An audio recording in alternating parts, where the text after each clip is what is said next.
2004 में जब मैं परमेश्वर में आया,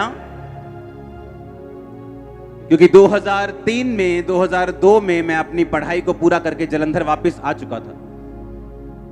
मेरे दादाजी इनकम टैक्स ऑफिसर थे जलंधर में, और अलग अलग पंजाब में उनकी पोस्ट होती थी।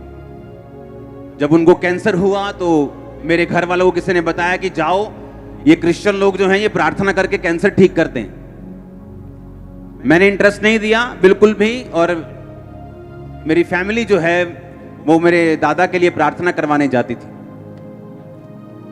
मेरे दादाजी की फैमिली ने फेथ नहीं किया परमेश्वर के ऊपर, और उसके बाद थोड़े समय के बाद जब मेरी अपनी फैमिली, मेरे फादर और मदर चर्च जाने लगे, किसी एक छोटा सा ग्रुप होता था, तो मैं गुस्सा करने लगा, ये बोलने लगा कि आप लोग क्रिश्चियन मत बनो, क्रिश्चियन जो है कुछ नहीं है। देखो 24 घंटे मेरे मंदिर में चीजें चलती थी, और मैं बोलता था कि नहीं, क्रिश्चियन नहीं बनना, ये धर्म बदलते हैं लोग, ये ना जानते हुए कि प्रभु यीशु मसीह जो है वो धर्म नहीं, वो जीवन बदलते हैं। आमीन।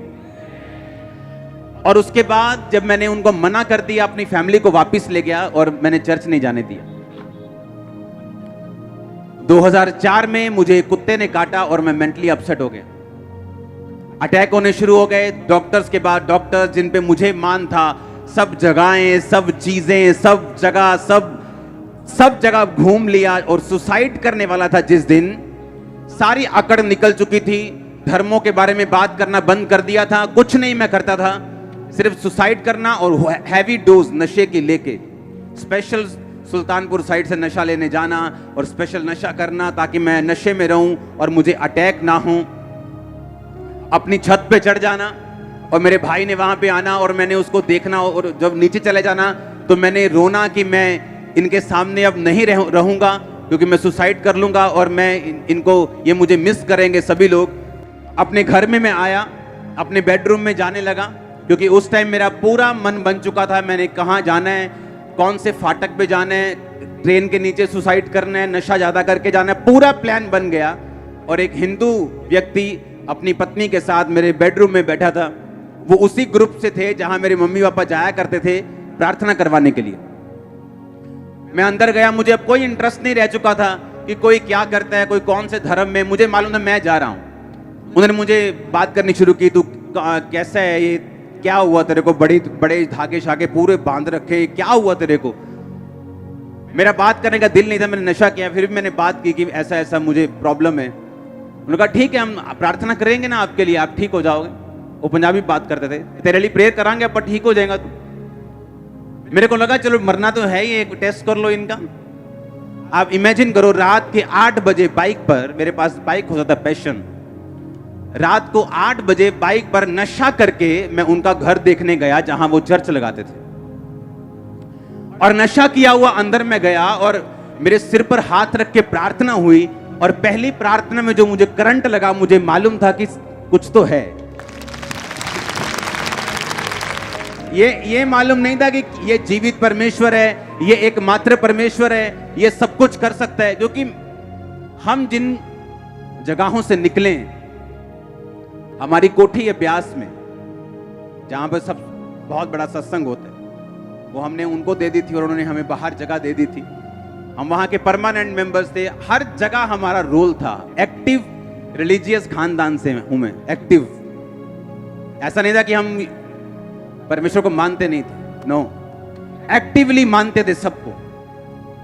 जहां मैं पढ़ता था वहां सब मेरे 90% दोस्त सरदार थे, तो उनके साथ में जगह जाता था, हर जगह हर चीज मुझे मालूम थी। लेकिन इस बीमारी ने और इस मुसीबत ने, जब असली में मैंने हल ढूंढा, मुझे इतना तोड़ दिया, क्योंकि अगर मैं ना टूटता, मैं उसी घमंड में रहता। क्योंकि धर्म इंसान ने बनाया, यीशु मसीह ने कोई धर्म नहीं बनाया, परमेश्वर ने कोई धर्म नहीं बनाया। उसने नहीं कहा तू ईसाई बन जा, उसने नहीं कहा नहीं पहले अपना नाम पीटर रखेगा तो मैं तुझ पे दया करूंगा, अपनी कास्ट चेंज, उसने कुछ नहीं कहा। और जब मैंने बाइबल पढ़ी तो उन्होंने कहा कि पूरी बाइबल में ईसाई धर्म नाम का शब्द तक नहीं। अगर तू बाइबल पढ़ेगा तो तू होगा और परमेश्वर होगा, तेरे गुनाह होंगे, पाप होंगे, जिसकी वजह से तू मुसीबत में है। तूने विरोध किया परमेश्वर का, तूने गालियां दी परमेश्वर को। और तूने कहा कि मेरे घर में ये क्रिश्चियन लोग एंटर नहीं करने चाहिए, मुझे बुरे लगते हैं लोग। और परमेश्वर तुझको ढूंढ रहा है और तुझको वो पुकार रहा है, तुझ पे दया कर रहा है। और पहले दिन की प्रार्थना के बाद मुझे समझ आ गई थी कि परमेश्वर है। मैं आपको पता क्यों कह रहा हूं? क्योंकि जब लोग मुझे देखते हैं उन्हें लगता है कि मैं आसमान से स्वर्गदूत उतरा हूं। उन्हें यह नहीं मालूम मेरी हिस्ट्री क्या है, मेरा बैकग्राउंड क्या है। मैं आपसे 10 गुना ज्यादा पापी था जब मैं परमेश्वर में आया हूं। अब परमेश्वर में मैं आ गया। मैंने उनका घर देख लिया, उसके बाद प्रार्थना करवाई।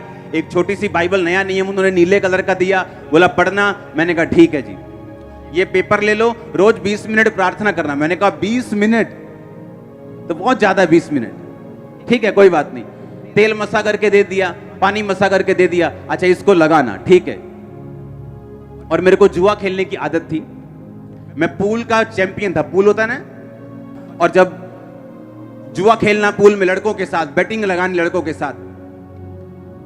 एक शाम मेरी लड़के के साथ लड़ाई हो गई वहां पे जुआ खेलते वक्त, जिसके साथ मेरा जुआ चल रहा था। और मेरा इतना उसके साथ फाइट हुई, मेरा मन किया कि मैंने वहां जाना ही नहीं। और उसी शाम को मेरे को फोन आया चर्च से, अच्छा हमने ना रोज जाया करना है 5 बजे के बाद, तू तैयार है आने के लिए? मैंने कहा हाँ ठीक है मैं आता हूं, क्योंकि मेरा इधर से मन टूट गया और मैं उधर जाने लग गया। फिर मैंने रोज शाम को चर्च जाना शुरू किया। सुनो मेरी बात, मैं कैसे बदला हूं मैं आपको बता रहा हूं। मैं एकदम से नहीं बदला हूं। मसीह में आने के बाद भी, तौबा करने के यानी पहली प्रार्थना होने के बाद भी कमियां मुझे छोड़ के नहीं गई। उसके बाद हमें बैप्टिज्म का पता चला कि बैप्टिज्म होता है, बपतिस्मा होता है जिसमें आदमी डुबकी लेता है और उसके बाद परमेश्वर को आप सचमुच ग्रहण कर लेते हैं। प्रभु आपकी जिंदगी में आ जाता है, पवित्र आत्मा आपको भरता है, आपकी जिंदगी से इस तरह से परमेश्वर आपकी अगुवाई करता है। मैंने कहा हाँ ठीक है, वो कैसे लेना है? तब वो बपतिस्मे हर संडे नहीं होते थे, हर हफ्ते नहीं होते थे, 2-3 महीने बाद कहीं 25-30 इकट्ठे हो जाओ तो बपतिस्मा देते थे। मैंने कहा ठीक है मैं बपतिस्मा लेने के लिए तैयार हूं।